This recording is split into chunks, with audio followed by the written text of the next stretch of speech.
What's up, ladies and gentlemen? Welcome back to another episode of the Team Never Quit podcast. As always, thank you guys for listening and watching, and please don't forget to hit that like and subscribe button wherever you're watching this show. So today, before we get to our special guest, let's kick it off with our weekly Patreon question.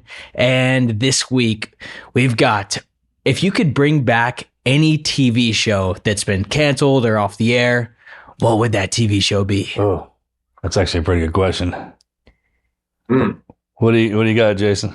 I think I would bring back probably Seinfeld. Oh yeah, Seinfeld. Great show. It's a great show because I talk in one-liners. Like I always reference movie quotes and one-liners all the time. And my most of my staff who are under 30 have no damn clue what I'm talking about. So if we brought it back, then they would understand. See, I think that's a language that you and I speak that the younger ones don't. Mm-hmm. And our parents definitely don't speak that.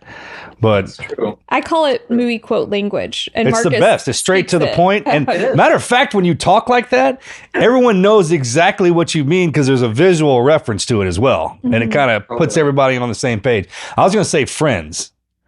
Probably be... I would go further back and say something like Saved by the Bell. Wow, Saved by the Bell. Yeah, I mean, like far back. All right, we're going back that far. Cast members from Saved by the Bell have a lot of life struggles afterwards. Like a bunch of them. Yeah, they did. Mm-hmm. I think that happens.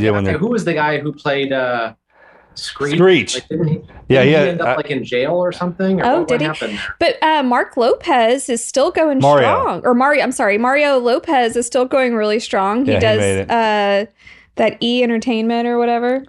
You're right. I think he was the one who ended up like carving out a pretty good post Saved by the Bell career. Yeah. What about the A-Team? Huh? Oh yeah, that's a good one. Huh? The A-Team. I'd go with A-Team. That's a good one.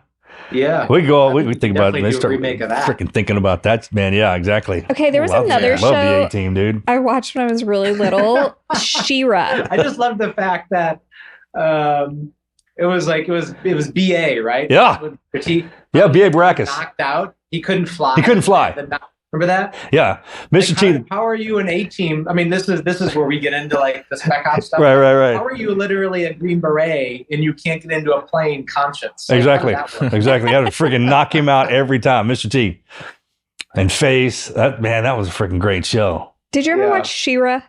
The cartoon? Yeah. As a kid? Yeah. Yeah. Oh, we're doing cartoons. Well, like He-Man and Transformers. He-Man, G.I. Joe. G.I. Joe. So this YouTube's great. So when my kids, when they started in the morning when we make them breakfast, I would throw in G.I. Joe. Mm-hmm. Just that thing when I have them watch that cartoon from the cartoons when we were kids. It's great. It's great. Yeah, it's so good. I had I wanted more than anything that G.I. Joe aircraft carrier. Remember that? Oh.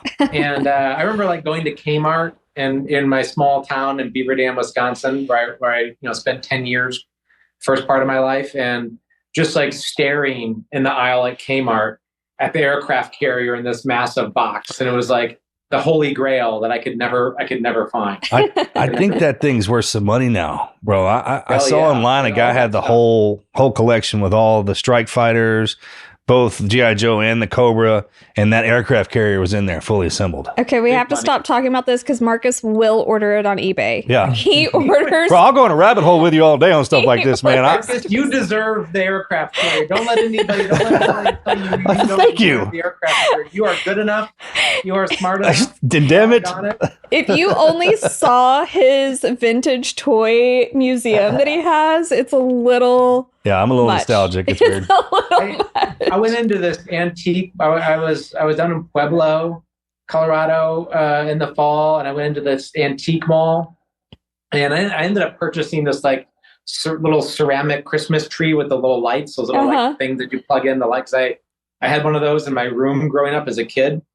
But there was this whole area, and it was like nothing but G.I. Joe, He-Man things, and it was like $100 for like one figurine, right? Yeah, it's ridiculous. And Marcus buys them.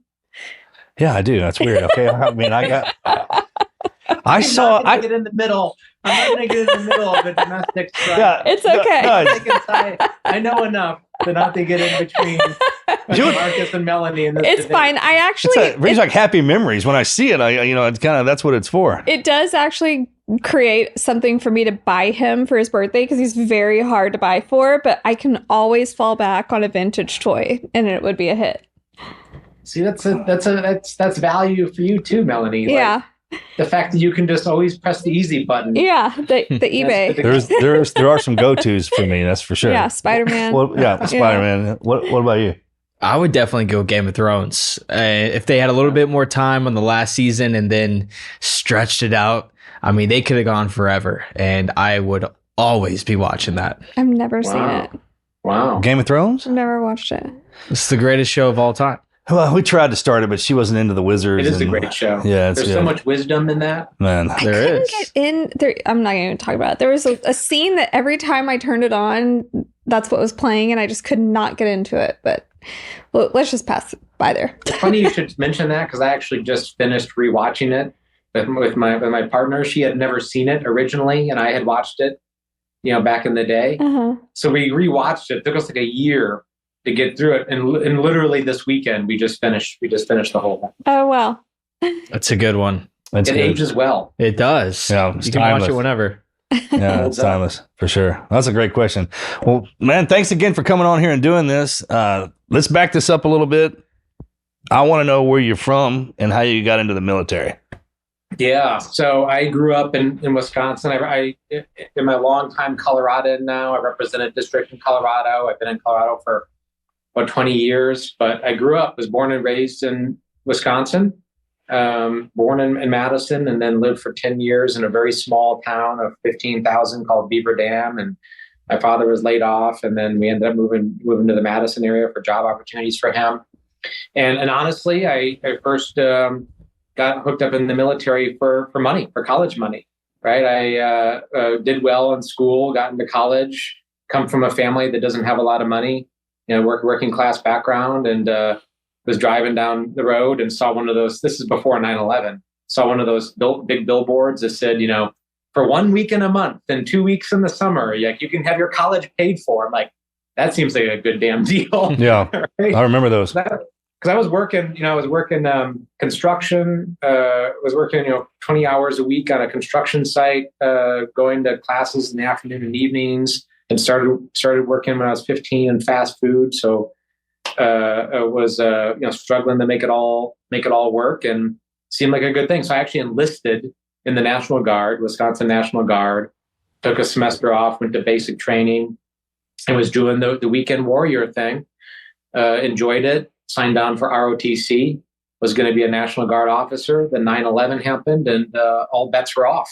Yeah. And I said, we're at war. I'm not going to ask people to do my fighting for me. So I actually asked for a transition from a National Guard contract to active duty, and then asked for infantry and airborne and Ranger. And that was my first time when I realized, be careful what you ask the Army for, because they might give you everything you ask for. They were great at recruiting us back in the day. I feel like those of us born back in the 1900s, all the movies, all the campaigning they did to get us in there. And if I'd have known better, if I'd have had a little bit more direction, I'd have done the Guard route too, just to pay for college. Yeah. I mean, of course, we weren't anticipating the wars kicking off and then making a full transition. But right. I tell a lot of the kids now that I mentor, man, the military is a great place to be. Mm-hmm. Yeah. What changed my life, totally changed the trajectory of my life. I wouldn't be sitting here now. I wouldn't have gone to public service. I did it originally for college money, and then I realized that I loved serving the country. Like, I had a passion for it, and that I got bit by the public service bug, and there was no going back. There's freedom in that. I feel like that's true freedom when you're actually serving the country. Did you have any in the line of your family? Dad, grandfathers, grandmas, anybody else serving? No, there was some National Guard in my family, a couple of folks that served in the Guard, but really no major military experience to speak of. So my family didn't really know what to make of it. Honestly, they're like, "You're going to do what?" And then I, was the distinguished military graduate of my ROTC class, so I got to choose my assignment, and chose 82nd Airborne Division, paratrooper, and then ultimately went into the 75th Ranger Regiment. yeah, no background in it. What about you? You guys have lineage? We do all the way back. Oh, Aunts, uncles, literally granddads. every single every generation in Marcus's family. Military class, service heart kind of deal. Yeah. Wow. Yeah. But it's not pushed on us. Like, that they're in, and they'll tell a few stories here and there, but there's nothing hanging on the walls or anything. It was never like that. And my father was Vietnam, so he didn't talk about it all. The baby boomers got messed up by their war. Mm-hmm. I feel like that whole generation suffered. They did. Well, they ended up conflating the politics of the war with individual service, right? And, maligning the service members and, truly a stain and the way that a lot of those vets were treated when they came back, right? I think we've kind of learned a lesson not to conflate broader politics and policy with individual service of our veterans and our service members. But certainly back then we didn't learn that lesson, and it was tough. Oh, our generation got coveted. Mm-hmm. It was like a full twist. There are so many things out there for our guys and girls coming back now, and the populace loves them. Mm-hmm. All the commercials, everything, all the shirts you see, people dressing like us, everything. Yeah. Do you think it's too much? Do you think it's gone to a point where, it kind of changes the way that people view service and the patriotism from the civilians? No, I wouldn't say patriotism. It'd be like the manner in which folks, put all the vets on the pedestal. And I'm not saying it's bad, but I just wonder, I'll put it this way. Do you think that sometimes it's meant to make people feel better for, the wars that we went through and not wanting to have a deeper conversation about veterans and kind of our failing on veterans policy? Well, it's a deep one, man. I don't know. I would never take that away from them. I think some people don't know what to do or what to say, and in their ability to serve our country would be serving our veterans in some way. It's the only way they can show it. I think coming from a family that I do not have a family that served in the military at all, but a very, very patriotic family. I think that the patriotism and the, how you're saying, like everybody wearing the shirts, it's just showing support for the veterans. I think it's amazing because even the Vietnam veterans that came home that were treated like crap are now getting the recognition and appreciation and letting them know that we recognize you as human and we love you and thank you for serving. Because a lot of them didn't choose to serve. The draft was huge back then. A lot of people were drafted.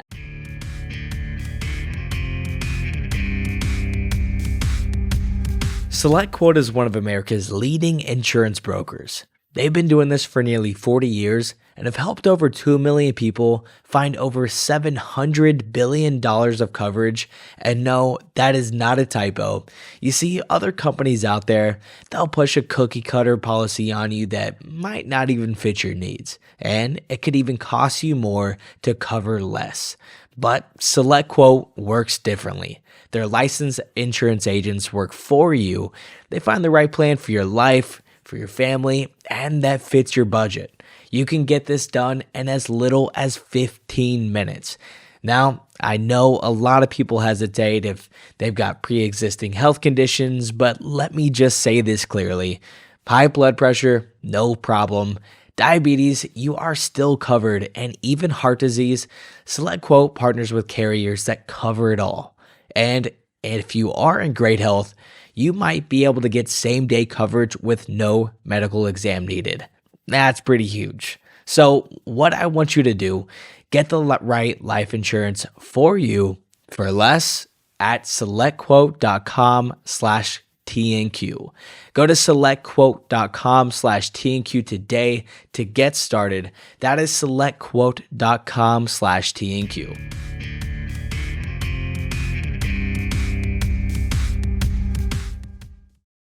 Just the amount of patriotism that we have now, I think goes back generations. I mean, look at how we treat our World War II guys now and how we treat our Vietnam guys.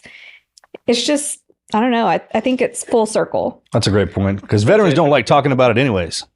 What's that? The veterans, a lot of our guys don't like talking about it. Yeah, So and in it's order for, healthy. so yeah, it's right, exactly. Talk about it. Yeah, and civilians, they don't like to ask. I guess it's kind of. I remember what it was like before that, and so you didn't want to, intrude or be rude or anything like that. So I think just wearing something that showed them an outward sign of showing them, like, "Hey, man, I got your back, no matter what." That's. Yeah. Well, I mean, I always make a point to when I run into a Vietnam vet, the thing I actually say is I say welcome home. Yeah. I don't say thank you for service. I'll just say welcome home, brother, because they never got that. Right? Yeah. They never got that welcome. Where does that come from? Because I was taught to do that too. I mean, that exact phrase. Really? Yeah. Because I think I said something one time, and they kind of tuned me up for it, and I was like, well, what am I to say? So if you see a Vietnam guy, and we know who they are, especially our generation, you can spot them. You know exactly who they are. They say welcome. Just say welcome home to them, and they respond to that. Yeah, they do, and I get emotional even saying it. Yeah. Right, because I just can imagine this idea of not even being welcomed home, but worse than that, being maligned and marginalized, and how much harder that was for them dealing with PTS and all this trauma. It was really, really tough stuff. I mean, you see the technology we have today for our amputees. I mean, they're making them into Iron Men. I mean, it's the most impressive thing. Guys now, they get jacked up and they'll say, "Hey, man, go ahead and take my leg because I saw this new one you guys are making, and I'd rather have that one instead." The Vietnam guys had mannequin arms. I had a guy that ran one of my foundations. He had literally had a mannequin arm for the longest time. Really? Yeah. Never complained about it. It was like that. What's the Adam Sandler movie with the golf guy? Happy Gilmore. Happy Apollo. Gilmore.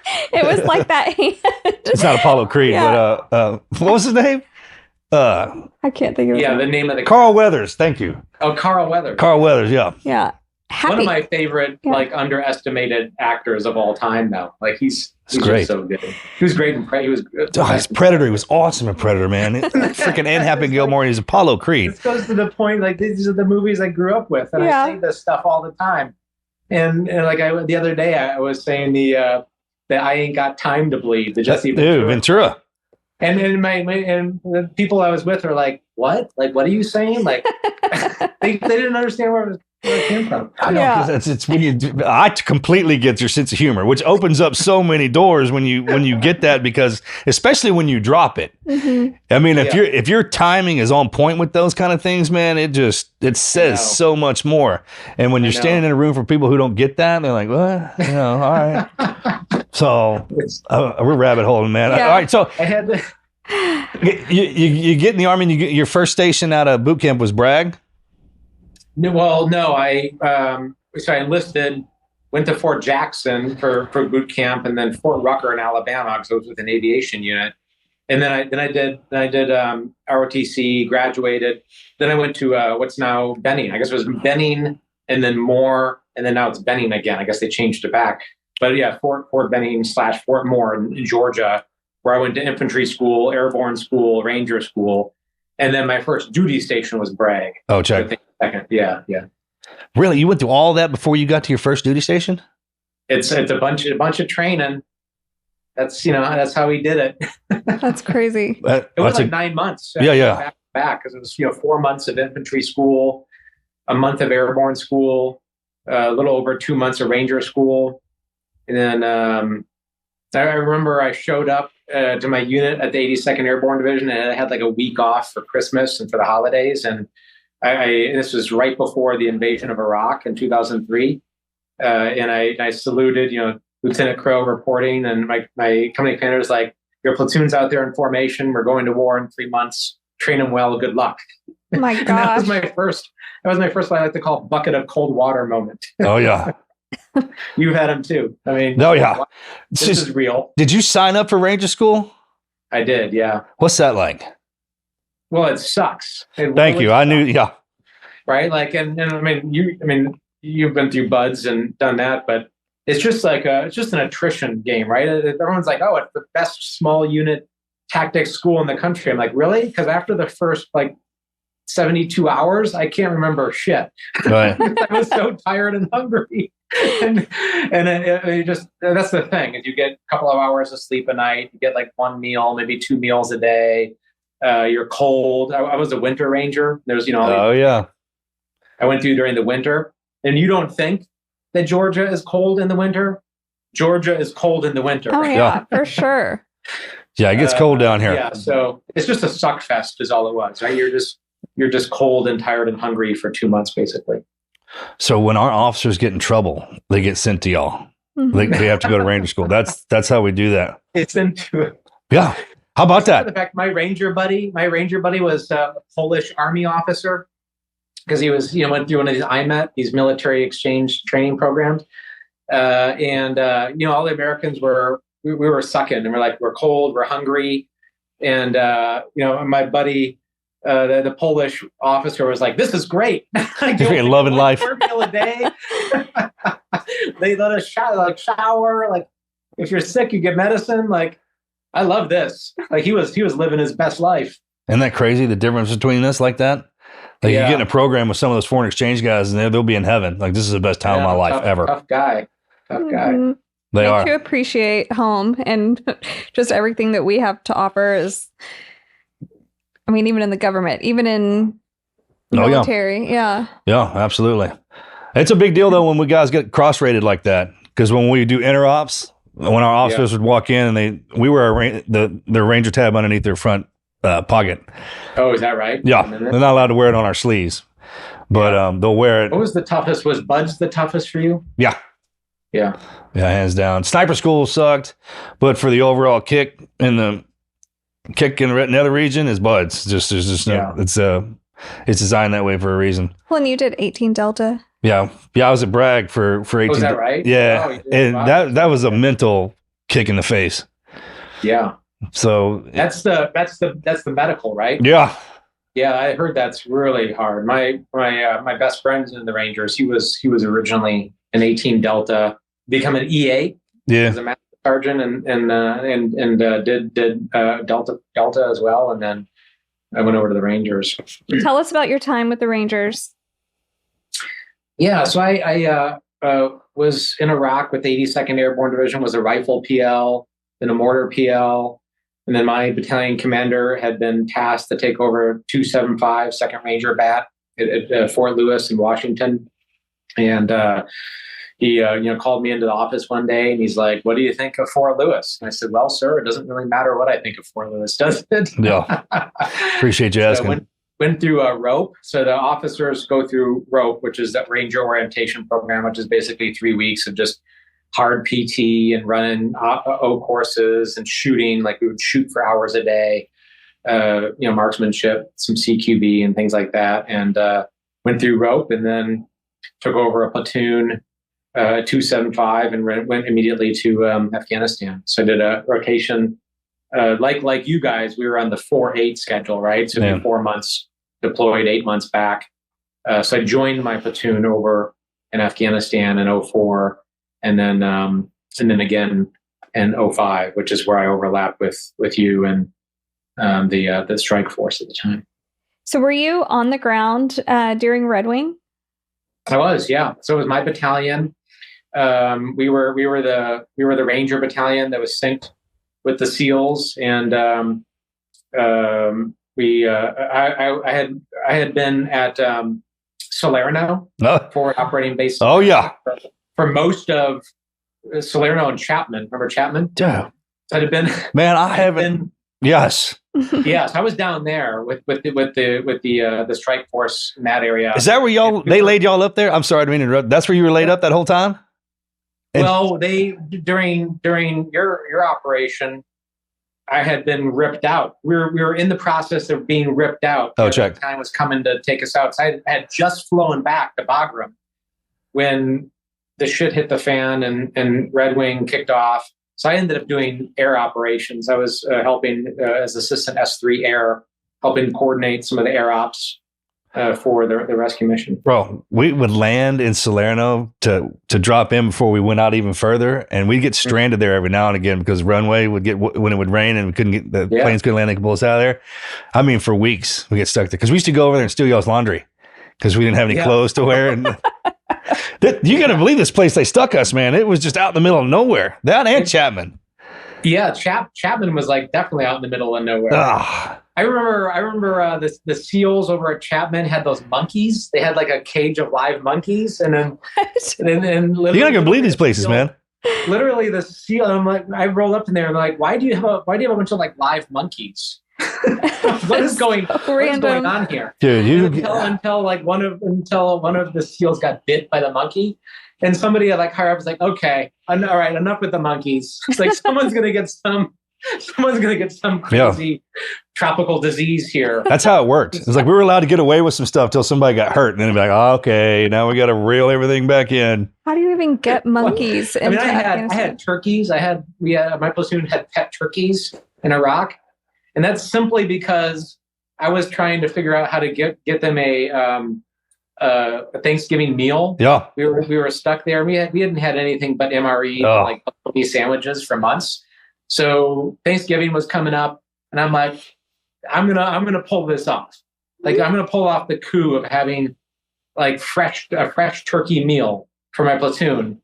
So I went out. I was trying to find turkeys, and I found in South Baghdad this dude that had a bunch of turkeys, and I paid him like $20 cash for the turkeys. But I had to take off my body armor and run around and catch them. Oh my gosh, how funny. I was like Rocky movie right there, man. I was like Rocky running around catching the turkeys. And of course, all my men were like having the grandest time ever watching me trying to catch these turkeys. So I caught the turkeys and brought them back to the fob. And I'm like, I've got turkeys. And by the next day, my platoon had created this turkey habitat and like built it out and had named them Fred and Wilma. I'm like, we're not eating these turkeys. Yeah, I can't name them. Yeah, you can't ever name what you're going to eat. Never name what you're going to eat. Once they were named, I'm like, it's over. Yeah. No one's eating these turkeys. I squared away. You found that though, man. Catch a turkey. I couldn't believe it. A bunch of Iraqi turkeys. I couldn't believe it. That's hilarious. We always had to go. I did a Thanksgiving Christmas deployment too, and we'd always raid the CIA guys because they always had stuff. So we got they had good stuff. Yeah, they always had good stuff, man. We go trade with them, barter with them. Yeah. That's hilarious. So with the 20th anniversary coming up of Red Wing, we are trying to hear everybody's different perspectives of the mission. Just can you share like the details that you remember? Yeah. So, remember it happening and the compromise and the shoot down of the rescue birds and just, the major hit for our task force. And then my buddy, Rick English, was one of my closer friends. Went in, he was our recce PL, as you recall. Yeah. Marcus. And he went in and helped get you out. And, Rick is just an incredible guy. He's since passed away. Yeah. He obviously was a big part of it, and some of our Ranger reconnaissance folks were a big part of it, and it was a huge hit. And I feel kind of weird saying that because, obviously it was your buddies and you were closer to them, but when the task force takes a hit like that, we all feel it to some degree, and. Then I went home. We're like within days afterwards, right? It was like that weird transition that we all make when we were, in special operations, where there was like really no transition. You literally just get on the special air mission bird, and 20 hours later, you're at the shop at back home. Back home. It's so fast. So fast. That's crazy. No transition. And when we're like, wow, like. I just, a day ago, I was in the combat zone. That's it. The thing about Bagram and 05 when we were all there is everyone knew each other. Or one degree of separation, basically. At the very least, 1 degree. I mean, and that usually never happens. I mean, you'd have face time with the pilots, with the air assets, artillery, everybody. Yeah. We all kind of ate at the same place. And then there was that gym. There was that really the gym. The half shell gym. Yeah. The OCF, because we were all at the OCF compound, and that gym was sick. Man, it was in the middle of the freaking hell, dude. But it was like we can turn anything into paradise, right? If you when you assimilate, and we just always run into each other doing that in garrison like that. And then when you went out, everyone knew when someone was going outside the wire, even if you were top secret. It's just kind of the way it was, because we had to have somebody watching out for us at all times.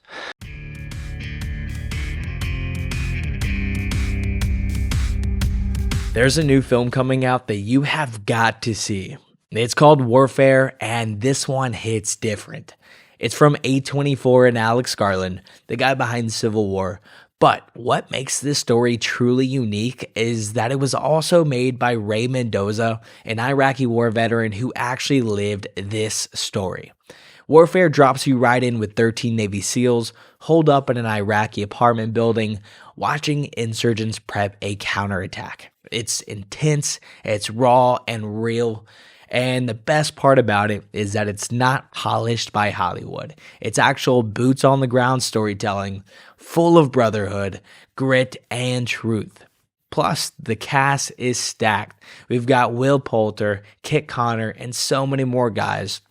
And they just absolutely crush the experience of what it's like to serve right beside your team while everything is on the line. Here is what I want you to do. First, go check out the official trailer and then go watch the first look.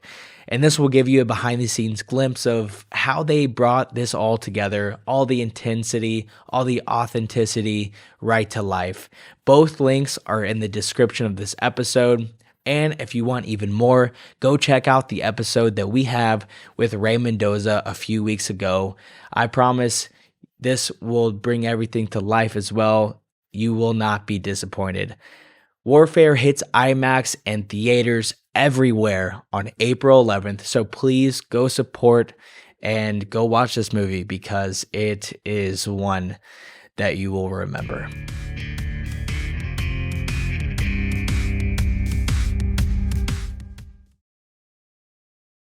And then what he was talking about, when guys would rip in, you'd literally be with some guys, and they sent a few in ahead of time to kind of advon, to get everything situated. But then right overnight, man, as soon as one bird landed, they throw them suckers on there and they're gone forever. Gone. Yeah. Just like that. Amazing. Yep.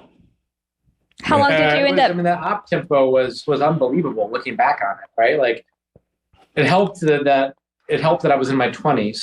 It absolutely does. That's why we send them. Mm-hmm. But like, constantly just going. It was really something. It was really something. I was talking to some guys about that. If you have a good gym, it all comes together. That was like my first priority after the fall of Baghdad, and we all took over sectors and with my airborne platoon, and I'm like. Priority number 2. Priority one was creating the HESCO barriers and getting security established. And priority 2 was I got to find some gym equipment. Well, it sounds like you were good at finding things. You can get turkeys in Iraq. You can get a gym put together. I scrounge. I'm a scrounger. I like it. So you can't believe what our guys would come up with.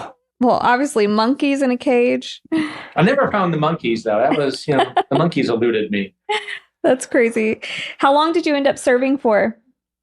I was enlisted in the Guard for 4 years, then active for a little under 4, and then back in the Guard for about a year and a half. So combined Guard and active time, a little short of a decade. Yeah. So you didn't finish out? No.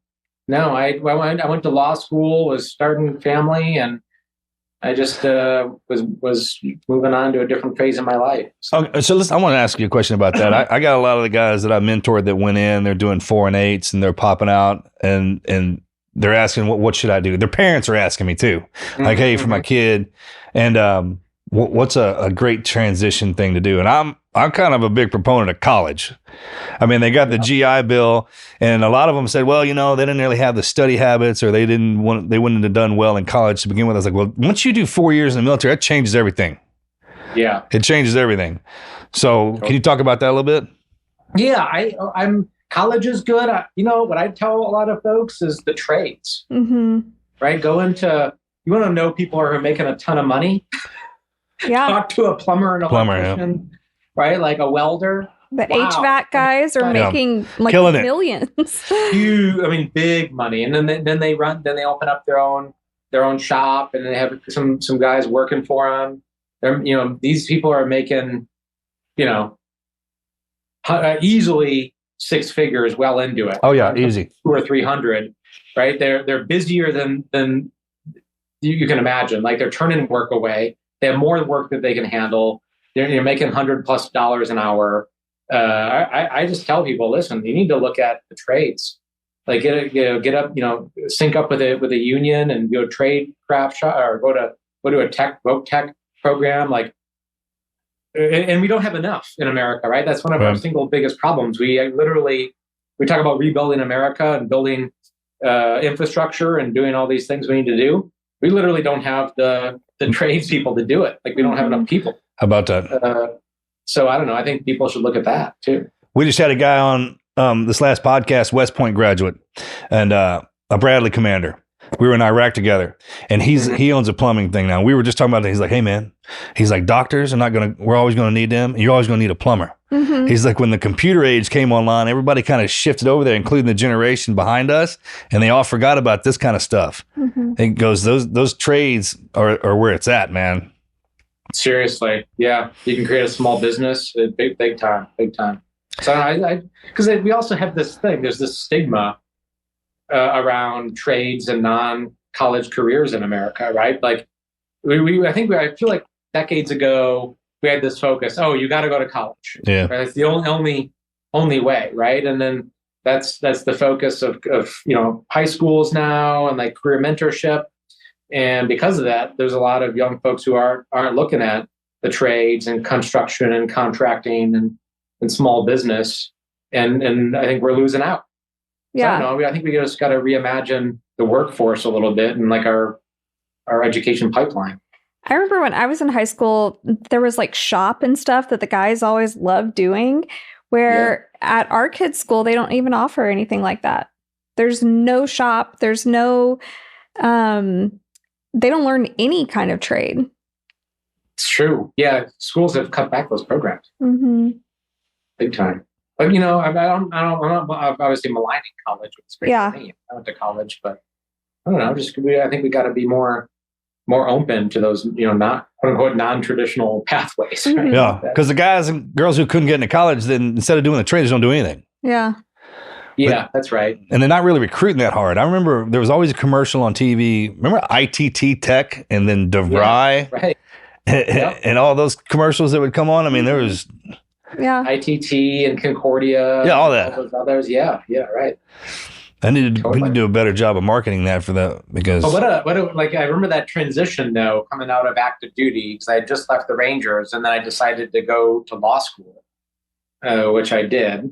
And I remember in like my orientation in law school, where you all sit around, and like most of my classmates had just come out of school, like undergraduate. And we do all these like orientation things where you sit around in circles and ask each other's names and like tell people all these like trust building things. And I remember saying, hey, my name is Jason Crow, and I was an Army Ranger. Look forward to meeting y'all and like getting to know you. And there was this one other student. She was like, Army Ranger. Like, I thought Rangers were only in national parks. I didn't know the Army also had. Oh my gosh. And that's what I'm talking about. That was the first moment where I'm like, I'm not sure you understand what's going on here. Oh my God. The civil military divide, right? Like how little of an understanding a lot of people in America have of the military and service. So that was my first exposure to it post-military. Well, that just means we're doing our job real well. If you can have a civilian populace that doesn't have to understand the intricacies of its warfighters. What do you even say when you just come out of war, and I mean within a few years, and someone says that to you? What's your response? How was that? How did you get used to that? How do you respond to someone? I just kept my head down and just did my job. I was not there to party. I wasn't there to like, to like extend and have like, college 2.0. I was there to get my law degree and get on with it and get to work. So I just kind of did my thing. Yeah. And I was like on the leading edge this was 2006. So I was kind of in the leading edge of the global war on terror veterans who were leaving. Yeah. So there weren't the whole like ecosystem of organizations and like mentorship and all that stuff really hadn't been built out yet. So I was just kind of on my own, right? So I actually, that was one of the reasons I became a veterans advocate and why I ended up going to politics, because I realized that, to be a veterans advocate, like you had to be the squeaky wheel in politics too, and advocate for veterans organizations. And so that's what I did. I just got involved as a vets advocate. What are some of the things that you see as an advocate for veterans that's most needed? Well, we obviously need to address the really tough challenge of veteran suicide, which is way above the national average. That's way crazy. above the national average. Yeah. And I have this bill. Actually, it's Marcus. It's me and your brother have this bill. I just realized Morgan's my go like hell, man. If you got him on board, bro, get it done. No. So Morgan and I have this bill that is trying to stop veteran suicide at VA facilities, because here's a tough stat, and I always get a little choked up when I talk about this, but a lot of our fellow vets take their lives at VA facilities because they know that they'll be taken care of after the fact if they do it there. That's awful. And it's tough. It's a real problem. And what we don't have is good data on it. Like, we don't know when it's happening, who's doing it, what's working to stop it and what's not. And the VA just hasn't been collecting this information, and we've been asking for it. So we have a bill called the Veteran Sentinel Act that will require the VA to give us information, tell us like how often it's happening, real hard data, where people are doing it. I mean, literally, like sometimes this happens in like parking garages and stuff, right? So we want to know, hey, if we put a crisis hotline sign up in a parking garage or have a phone or something, like, can we intervene at the right moment? So, good policy. We can only make good policy if we have good information. So that's what we're trying to gather. So we're working on that bill. I would love to know why this is happening to us. Mm-hmm. Yeah. Most highly trained guy. I mean, it's unbelievable. I don't know if we picked something up while we were over there in those places, like a dark passenger or something. Then I don't know. I mean, I think about it all the time now. I think about it all the time. I get phone calls all the time about our guys doing that. You think about the crisis. Yeah. Guys. I think it's part of the stigma, though, right? There's still a stigma around mental health and crisis where, we have the warrior culture. We all have it. We're tough. We can handle anything. We can plow through anything. You give me a mission, I can deal with it. And sometimes when you come back, you can't. Mm-hmm. Right? So, like, I don't know. I think we need to talk about it. I think we need to reach out to our brothers and sisters and be like, all right, how you doing? You doing okay? I mean, yeah. Marcus has this thing where you should have like a swim in SEAL teams. They call him a swim buddy, like your ranger buddy, whatever you call it. And you just pick one and you check on them every day.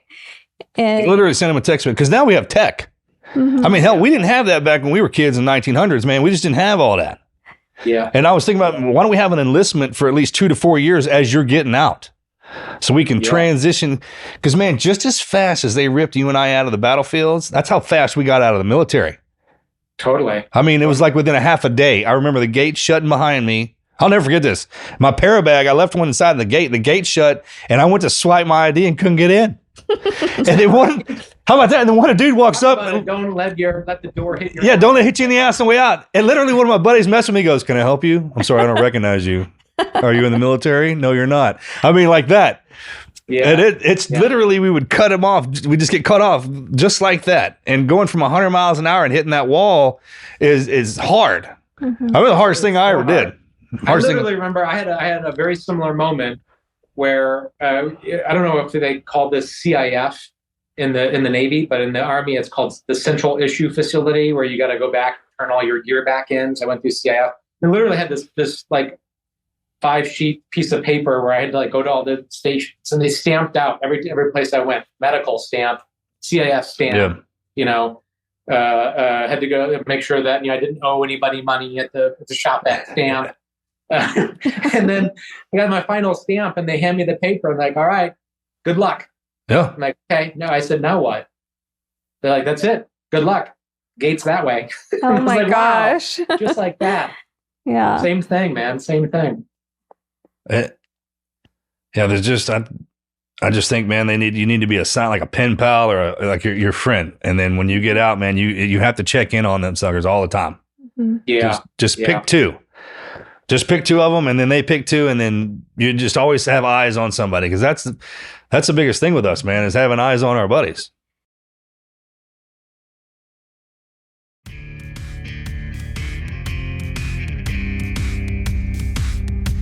Life moves fast. We all know it. Between work, family, and just trying to stay ahead, there is barely enough time to breathe, let alone trying to deal with complicated banking. That's why I am all in on the next gen banking with Navy Federal Credit Union. They've built an all-in-one experience that actually keeps up. I'm talking lightning fast direct deposit setup, checking with no service fees, and ATM fee refunds that put money right back into your pocket. But what really sets them apart is that you can get access to real financial counselors, people that can actually help with your budget, knock out debt, and even build your credit score by reporting on-time bill payments. That is a game changer. It's personal, it's smart, and it's all right there in the app. Super easy to set up and see. Custom notifications, fraud protection, full financial picture right into one simple spot. This is the next gen banking, and Navy Federal is leading the way. You can learn more about this at NavyFederal.org. Navy Federal Credit Union, our members are the mission. We literally are our brother's keepers. That's the single. I love that idea, because it's the single most important thing, right? Like even more than, I mean, not that we shouldn't have this, and we actually should. I support the hotlines and stuff like that, but having someone you know and you trust is single most important thing, no doubt about it. Oh man, you and I don't need enemies. We have friends. Yeah. We have teammates, man. Them suckers talk down to you worse than anybody. And it's usually through love, and they'll tell you straight up. Like, my brother never says anything nice to me. And he's my freaking hero. I love him to death, but he literally doesn't say anything nice to me. And I it's just to keep me in check. And I get that. And that's the way it is. That's what I loved about being in our communities, man. It's the same way. Yeah. And online, social media, Marcus doesn't get on and he doesn't see this, but the veteran on veteran hate is so strong right now. There's so many, especially on social media. There's this veteran, it's never civilian on veteran. It's veteran on veteran hate that is so strange to me. I'm like, y'all are all on the same team. Support each other, love each other, lift each other up, talk shit in a good way, where like how Marcus is talking, like hold each other accountable, but don't hate on each other. There's no reason for that. We're all on Team America. So fuck yeah. I don't understand the social media veteran on veteran hate right now. It's so veterans weird. Have been pulled into Melanie, it's an amazing point. I think vets been pulled into, these vitriolic partisan battles in some of these culture war battles, which, is unfortunate. Like, I see it too. Right? People that used to be brother, people that you literally would be willing to lay down your life for each other, are now, banging on each other on social media. Like, how did this happen? Yeah. I don't know. I think we have a responsibility, actually. I think this is our service 2.0 for us to like figure out as vets, how can we lead again in the country and show the country how to disagree again? Yeah. Right. And how to debate again. That we can have, sometimes pretty hot debates, pretty tough debates. Yeah. And that's not to say that they can't be fierce arguments, but, stop short of calling each other evil, saying we're a threat to, your life. Like, oh yeah, that crap. There's there's a couple of words that I've heard guys use to other guys. I'm like, hey man, you don't say that to, you just don't call people like cowards and stuff like me. Call somebody who's serving the military. Yeah. Well, even just like discrediting people, like there's always someone out there trying to pick a fight. And it's like, how many, if statistically on this suicide front, how many of those guys were bullied online by other veterans? Right. So you hear about suicide, as teens and stuff like that, a lot of it's bullying, but you never even hear about the veteran on veteran bullying. It is bad. That stings harder than anything. How do we break it? Like, how do we try to That's a good question. stop the cycle? I think there needs to be some really big meeting of the minds of veterans from all branches, from different generations. It's only been a couple of go ahead. And talk about it and say, cut it out. You need to show each other support and love. And I know that sounds cheesy, but you do. That's who you love. Like you would lay down your life for that person if y'all were in war together. Why aren't you doing it? Yeah, we need a veteran council. Mm-hmm. All you boys up in DC, throw a huge party, get every single one of us up there, and let's just sit down like they used to do back in the day. Would be a component to the solution. Right? Marcus doesn't drink anymore, so a party without alcohol. But I am sure that a big party is an essential element. Yeah, I mean, when we get together, man, what are we talking about here? I think that's what needs to happen. Just a big rally, all of us get together, blow off some steam, then have the rules like the commandments. Look, when you get out, you got to act like this. Mm-hmm. We have them when we're in. Yeah. You got your general orders when you're in. Totally. Let's just make it. Hey, you don't ever get out of this. You never get out. Matter of fact, you go into the military to become a veteran. That's the best part. Mm-hmm. And then we do a better job. I mean, our generation is going to have to do that. I feel that our generation is different than the one ahead of us and the ones behind us. And we've taken the most, we take pain like you can't believe and everything in between. Why not us? Let's just be the ones to do that. I view it similar to, and I'm not comparing ourselves to the greatest generation, but I'm saying the responsibility is similar, right? The greatest generation fought World War II, defeated fascism, and they came back and they became the civic leaders, the political leaders, the business leaders. They set the standard for what citizenship was about. It was not just about duties, but also responsibilities to each other and fulfilling obligations. Yeah. Here and it was like a lifetime commitment to service. Mm-hmm. And I don't know, I think we need that call again for our generation of veterans to be like, we need to stand up and serve again and show how we can do it right and stop tearing each other apart. Yeah. Hell yeah. That's because that leads down bad roads. Mm-hmm. It does. We're real good at that. I mean, we fight terrorists for a living. That's what you and I did. Mm-hmm. Yeah. Like if we start fighting each other, we fight like terrorists. Yeah. Yeah. I mean, we can terrorize you. We literally have the capabilities to do that. I can't believe, and not even pissed off. I don't even know what would happen if we got pissed off. And like, oh, heaven help everybody if that don't give a shit switch flips. Because then it's real bad. We need a positive outlet for the energy, right? Man. And I don't know. I think people want to be asked to serve. People want an opportunity to step up. Yeah. In a positive way. Sure, man. It feels so much better. We have the Bipartisan Veterans Caucus in Congress. And it's been amazing, right? It's 50-50 roughly. We call it a Noah's Ark caucus because you got to join with somebody on the other side of the aisle. Right? That's great. That's great, right? Man. And we have it. There's like almost 40 of us now. And because vets like pledges, we actually created a pledge. That's so and it's cool. actually really simple. It's, we're not going to campaign against each other. We're not going to bang up on each other on social media or on TV. We're going to co-sponsor each other's bills. And actually the man, that's a great idea. Important one is we're actually going to get together outside of work. So after votes, we're going to grab a beer. We're going to go to dinner. We're going to get to know each other because it's amazing when you actually get to know someone, become a buddy with them. Oh, it changes everything. You're not going on CNN or Fox or whatever the case might be and banging up on them. Yeah. Right? When you're having dinner with them and their spouse that night. Yeah. For sure. Man, that ought to be mandatory. You get assigned if you're a Republican, you get assigned a Democrat. There's your buddy. Mm-hmm. You guys got to work together and get this thing figured out. I mean. Well, it turns out it works actually because we're small. We're a small group compared to the large, but we actually are one of the most successful caucuses in Congress. We've passed over 100 bills into law in the last 6 years. 100. That's crazy. Doing that. Well, man, keep that energy going, man. Grab my brother and go like hell. And we're doing. cut a swath through it. Man, we're going to close this out. I know you probably got to get going, man. We've been going over an hour now, but thank you again for coming on here. And I had one question. Are you supporting the psychedelic research for veterans? I am. Yeah. I've signed on to that. So Crenshaw got a hold of me on that one. Yeah, it's really.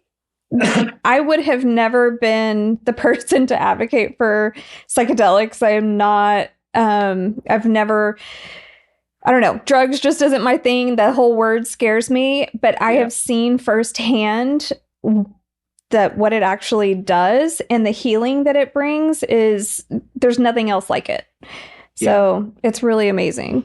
I have heard a lot of positive stories about it. A lot of people swear by it, that has saved their lives. And listen, clearly the old method of someone has chronic pain or TBI or PTS, you just pump them with opioids. Clearly that's not going to work. No, right? It's not working. Yeah, we tried that. And that's killing folks too. Yeah. Mm-hmm. Right. So I'm all about cannabis research, psychedelic research. Like we again, this goes back to the data point. Like, let's research it. Right. Let's see what works. Let's see what doesn't work. Mm-hmm. Let's see how we can take the stuff that works and scale it and do. I mean, we owe it to the vets. So I'm definitely supportive of that effort. Awesome. Thank you for coming. Yeah, thanks, brother. I appreciate you, man. God bless you. Yeah, it was great to chat with you all. Truly, I'd love to do it again. Yeah. We're here if you need anything, man. DC too next time. We'll be there in June for the Congressional baseball game. Oh, nice. Okay. Yeah. All right. That's the only time I think this should be America's game.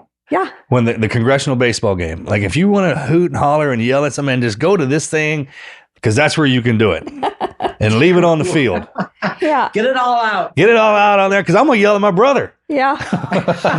You going to heckle him? I'm going to heckle my brother like you can't believe. He's the catcher, right? Yeah, he's the catcher. I'll heckle him. All right, brother. Thanks again, man. Yeah. All right, guys. Yeah, appreciate it. And so how should everybody find you? Yeah. Oh, well, you can. I'm on X under Jason Crow, so you all can find me there. Follow me. That's the best place. Instagram. I have all the social media following. So awesome. This is the Team Never Quit podcast. So buckle up, Buttercup.